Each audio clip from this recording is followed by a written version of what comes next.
అమ్మా ఏం కూర చేసావే? బీరకాయ బజ్జీ వంకాయ పులుసు ఏనంటే ఏమన్నా స్పెషల్ గా చేయొచ్చు కదా. ఉద్యోగం చేసే దిక్కు లేదు కానీ స్పెషల్ గా కావాలంట. ఒక పక్క మీ నాయనకు ఉద్యోగం పోయింది, నీకేమో డిగ్రీ ఇన్ని రోజులైనా జాబ్ రాలేదు. దానికి తోడు మన ఆరోగ్య సమస్యలు ఒకటి, ఇంట్లో మనశ్శాంతి లేకుండా పోతుందిరా.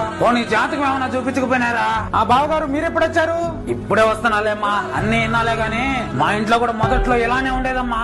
10 రూపాయలు సంపాదిస్తే 100 రూపాయలు ఖర్చు ఉండేది, ఇంట్లో మనశ్శాంతి ఉండేది కాదు. అటువంటి టైంలో మహానుభావుడు గురువు గారు సీతారామయ్య గురించి తెలిసిందమ్మా. ఆయన దగ్గర జాతకం చెప్పించుకున్నాం అంతే. మా సమస్యలు సరైన పరిష్కారం చూపించాడు ఆయన. మన సమస్య ఏదైనా సరే, ప్రేమ, పెళ్లి, ఆర్థిక, ఆరోగ్య సమస్యలు ఎటువంటి ఉన్నా సరే ఆయన దగ్గర జాతకం చెప్పించుకుంటే చాలా. మాకు కేవలం 9 రోజుల్లోనే సరైన పరిష్కారం చూపిస్తాడు. ఆ గురువు గారిని ఎలా కలవాలి బాబు గారు?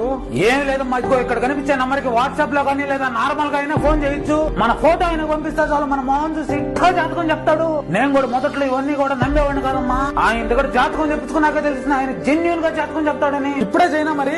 చెయ్యమ్మా. మన తెలుగు వాళ్ళు ప్రపంచంలో ఎక్కడి నుంచి ఫోన్ చేసినా కానీ సరైన పరిష్కారం చూపిస్తాడు ఆయన.